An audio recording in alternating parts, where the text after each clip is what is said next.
अस्सलाम वालेकुम। आज हम डिस्कस करते हैं डेरिवेशन ऑफ केसी को कि आप किसी भी रिवर्सिबल रिएक्शन को इसकी केसी को किस तरह डिराइव कर सकते हैं। हमने पहले पढ़ लिया था लॉ ऑफ मास एक्शन को। तो लॉ ऑफ मास एक्शन में हमने रेट के बारे में डिस्कस किया था, मींस हमने स्पीड के बारे में डिस्कस किया था। हमने उसकी फॉरवर्ड रिएक्शन की स्पीड और रिवर्स रिएक्शन की रेट के बारे में बताया था। तो उसमें हमने एक चीज़ बताया था कि किसी भी आपके पास रिवर्सिबल जो रिएक्शन होते हैं उसकी फॉरवर्ड रिएक्शन की जो रेट है वो उस रिवर्सिबल रिएक्शन के रिएक्टेंट के कंसंट्रेशन पे डिपेंड करेगा, ये उसके डायरेक्टली प्रोपोर्शनल होगा।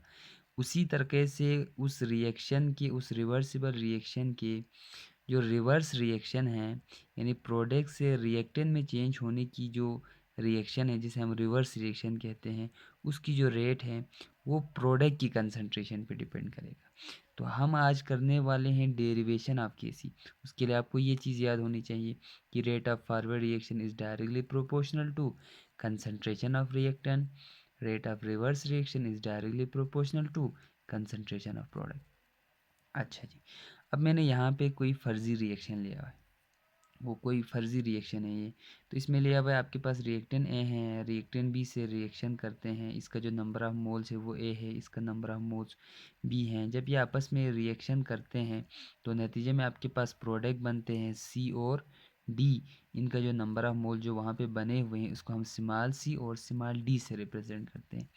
तो स्मॉल में जो ए है, बी है, सी है, डी है, वो नंबर ऑफ मोल्स हैं इन सब्सटेंस का।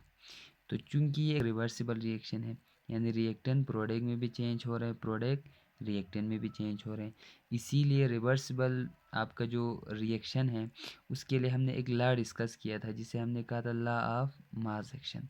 तो लॉ ऑफ मास एक्शन के मुताबिक रेट ऑफ फॉरवर्ड रिएक्शन हमने ये पहले आपको बताया हुआ है, हमने पहले सीखा हुआ है कि लॉ ऑफ मास एक्शन के मुताबिक किसी भी रिवर्सिबल रिएक्शन का जो रिवर्सिबल रिएक्शन की जो फॉरवर्ड रिएक्शन है उसका जो रेट है वो डायरेक्टली प्रोपोर्शनल होगा कंसंट्रेशन ऑफ रिएक्टेंट की। तो इस वाले रिएक्शन में मेरे पास जो रिएक्टेंट है वो एक तो ए है, दूसरा बी है।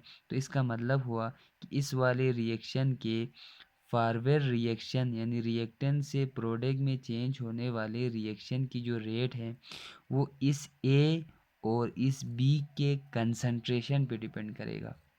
तो कंसंट्रेशन शो करने के लिए हम लोग ब्रैकेट लगाते हैं या स्क्वायर ब्रैकेट। तो ये जो स्क्वायर ब्रैकेट यहाँ पे लगाया हुआ है ये शो करते हैं कंसंट्रेशन को। तो इसीलिए हमने लिखा कि रेट ऑफ फॉरवर्ड रिएक्शन वो डायरेक्टली प्रोपोर्शनल होगा, स्क्वायर ब्रैकेट का मतलब हुआ कंसंट्रेशन। तो किसकी कंसंट्रेशन, तो उसने कहा था कंसंट्रेशन ऑफ रिएक्टेंट।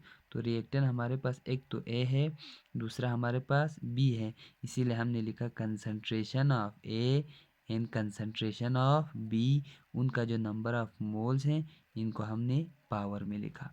जब आपने प्रोपोर्शनलिटी को हटाया तो उसके साथ एक कांस्टेंट आएगा। प्रोपोर्शनलिटी जब भी हटेगा तो एक कांस्टेंट लगाना पड़ेगा। उस कांस्टेंट को हमने के एफ लिया।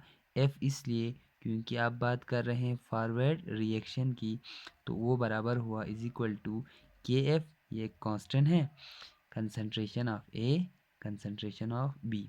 इसी तरीके से लॉ ऑफ मास एक्शन के मुताबिक हमने पहले समझा हुआ है रिवर्स रिएक्शन की जो रेट है वो प्रोडक्ट के कंसंट्रेशन पे डिपेंड करेगा। अब कंसंट्रेशन कहा तो हमने ब्रैकेट लगाया, अब किसका कंसंट्रेशन, उसने कहा प्रोडक्ट के कंसंट्रेशन। तो ऊपर वाले रिएक्शन में प्रोडक्ट एक तो सी है, दूसरा डी, तो इनका कंसंट्रेशन कहा है, तो इसीलिए हम लिखेंगे rate of reverse reaction is directly proportional to concentration of C and concentration of D, क्योंकि सी और डी ऊपर वाले रिएक्शन में प्रोडक्ट हैं। आपने प्रोपोर्शनलिटी हटाया तो एक कांस्टेंट आया जिसे हमने के आर लिखा। आर रिप्रेजेंट करते हैं रिवर्स रिएक्शन को, concentration of C and concentration of D. अब आप जानते हैं ये एक रिवर्सिबल रिएक्शन है। तो रिवर्सिबल रिएक्शन आप लोग जानते हैं हर रिवर्सिबल रिएक्शन कुछ टाइम के बाद इक्विलिब्रियम पे पहुंचता है। और आप लोग जानते हैं इक्विलिब्रियम उस वक़्त को कहते हैं जब उस रिएक्शन की फॉरवर्ड रिएक्शन की रेट रिवर्स रिएक्शन के रेट के बराबर आते हैं तो उसी वक़्त को हम इक्विलिब्रियम कहते हैं। तो ये वाला भी रिएक्शन किसी न किसी टाइम के बाद, कुछ वक्त के बाद इक्विलिब्रियम पे पहुंचेगा। तो जब ये रिएक्शन इक्विलिब्रियम पे पहुंचेगा तो आप लोग जानते हैं इक्विलिब्रियम पे होता क्या है। तो एट इक्विलिब्रियम पे रेट ऑफ फॉरवर्ड रिएक्शन हमेशा बराबर होते हैं रेट ऑफ रिवर्स रिएक्शन के। अब हमने रेट ऑफ फॉरवर्ड रिएक्शन के लिए पहले आपने उसका वैल्यू निकाला हुआ है, तो रेट ऑफ फॉरवर्ड रिएक्शन इसके बराबर होगा, तो इसको हमने यहाँ पे पुट किया।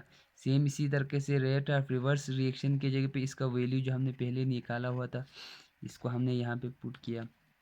अब हमने क्या करना है, के एफ भी एक कांस्टेंट है, के आर भी एक कांस्टेंट है, तो कांस्टेंट को एक साइड पे लाएंगे। वेरिएबल्स यानी चेंज होने वाली ए बी सी डी ये वेरिएबल्स हैं, ये चेंज होने वाली चीज़ें, ये फिक्स नहीं है। जबकि ये के आर के एफ ये कांस्टेंट है, तो हम कांस्टेंट को एक साइड पे रखेंगे, वेरिएबल्स को एक साइड पे ले जाएंगे। तो मैं क्या करूँगा, इस के आर को उधर ले जाऊँगा, इस ए और बी की कंसंट्रेशन को इस साइड पे लाऊँगा। तो बना क्या मेरे पास, के एफ उधर से के आ रहा है डिवाइडेड हो गया, कंसंट्रेशन ऑफ सी पहले था, कंसंट्रेशन ऑफ डी पहले था, अब ए और बी उधर से इधर आया तो ये आपस में क्या हुआ, डिवाइडेड। अच्छा, अब हम देखते हैं के एफ एक कांस्टेंट है फॉरवर्ड रिएक्शन का कांस्टेंट, के आर एक कांस्टेंट है रिवर्स रिएक्शन का कांस्टेंट। अब कांस्टेंट को जब आप कांस्टेंट से डिवाइडेड करते हैं तो उसका जवाब भी एक और कांस्टेंट आएगा। तो के एफ और के आर हमारे बराबर आ गए के सी के, तो इसी को हम कहते हैं इक्विलिब्रियम कांस्टेंट। तो वो बराबर आया concentration of C, concentration of D divided by concentration of A and concentration of B. अब यहाँ पे एक चीज़ समझने हैं, अब सी और डी आप देखा जाए तो आपके रिएक्शन के मुताबिक प्रोडक्ट हैं, ए और बी आपके रिएक्शन के मुताबिक रिएक्टेंट है। तो यहाँ पे जब हमने इस रिएक्शन का, इस वाले रिएक्शन का केसी निकाला तो इसका केसी कुछ इस तरीके से निकला है कि इसकी केसी जब हमने लिखा तो केसी में हुआ ये है कि प्रोडक्ट की जो कंसंट्रेशन है, देखो क्योंकि सी ओ डी आपका प्रोडक्ट है, तो प्रोडक्ट के कंसंट्रेशन, ब्रैकेट है तो मैंने कंसंट्रेशन कहना है, तो प्रोडक्ट के कंसंट्रेशन को न्यूमिनेटर में रखा है, तो रिएक्टेंट के कंसंट्रेशन को डिनोमिनेटर में रखा है।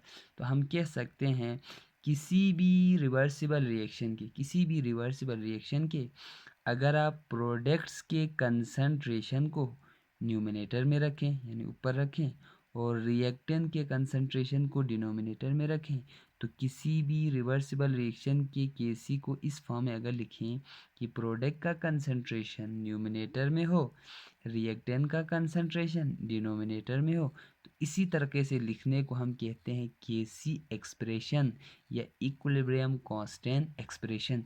तो ये जो मेरे पास जो टर्म है ये इस वाले रिएक्शन का, ये इसका है केसी एक्सप्रेशन या इक्विलिब्रियम कांस्टेंट एक्सप्रेशन।